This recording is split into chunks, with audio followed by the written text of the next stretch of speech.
Hi everybody, this is today's Inlet View coming to you from the lovely St. John's Chapel. Today's a little different from the Inlet Views we've been doing lately because Sunday will be a little different. We'll still worship online together as we have been, but this Sunday's sermons will be offered in two parts. Reverend Dusenberry and I will interview our new associate pastor, J.T. Brown, in both of the services. You will want to be part of the harbor service at 8:45 and the sanctuary service at 11, but so that you can hear both of the conversations that are part of this two-part interview. These will be the first introductions you have to J.T. Brown, someone you will quickly love and appreciate having among us, someone God has gifted well to be a faithful pastor and leader in our congregation. So I hope you'll join us this Sunday at 8:45 and 11. Please also look in this Inlet View for some information about Amplify. This is an outstanding resource that our church is making available to our members for free. If you want great content that you are comfortable with people of all ages watching, shows that are good for your children, teachings and Bible studies, and shows for people of all ages, then I encourage you to sign up for Amplify. There'll be more information in the Inlet View about that. It's a great Methodist resource to be made available to all. Those are a couple exciting things that are happening in our church family this weekend. Of course, in our nation, this is the exciting anniversary, the 244th anniversary of the signing of the Declaration of Independence. We honor the brave men who composed and presented a document that set a course for free and independent nation. We recognize that this was not done, as the Declaration says it, for light and transient reasons, but because they had suffered and they had spent much time in deliberation in how to set forth on a new course. We also recognize that a country born with a desire for self-governance did not become a country where everybody does his or her own thing without regard for others. The Declaration of Independence speaks of instituting a new government that has principles and forms that are most likely to affect their safety and happiness. Safety and happiness. The freedom our nation's founders sought to establish did not lend itself to an immature, I can do whatever I want, but is a freedom that understands that the common good often demands self-sacrifice and a willingness to do what is better for more rather than just what I think I want to do for me. That has been part of our nation's identity, something we have aspired to since 1776, even when we have fallen short at times.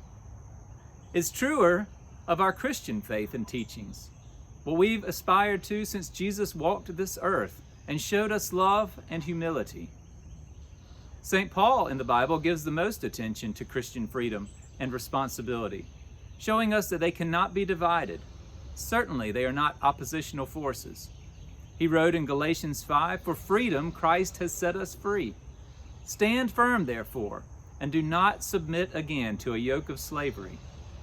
He shows the yoke of slavery to be an attempt to perfect the law, doing things like forcing Christians who had been Gentile to submit to the Jewish practice of circumcision.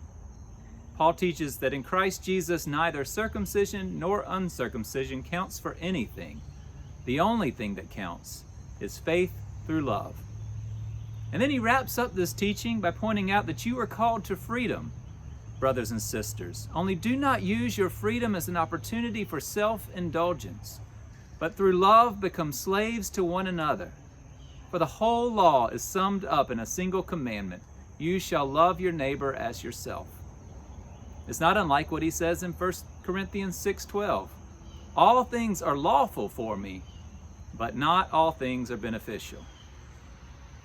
This weekend, as we remember the sacrifices of those who bravely went up against the King of England and his very disciplined and resourced army, as we remember the sacrifices of military personnel since, and of their families, as we think of those who have lived with rationed supplies and made other sacrifices on behalf of our country, as we think of Jesus, who fed the hungry, who ministered as a homeless man, who washed the disciples' feet.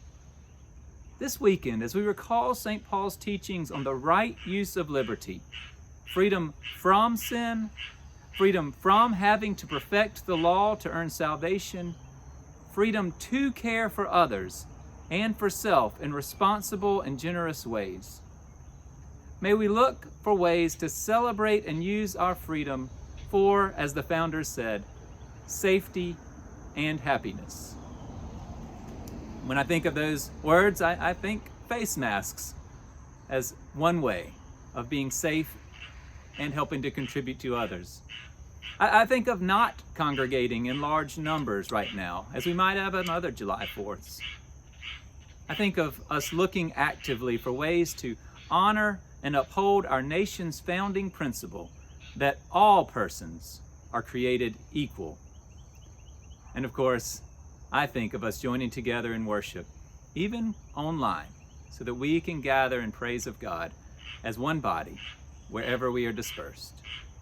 I hope you will join us Sunday, and I hope you will have a safe and happy Independence Weekend.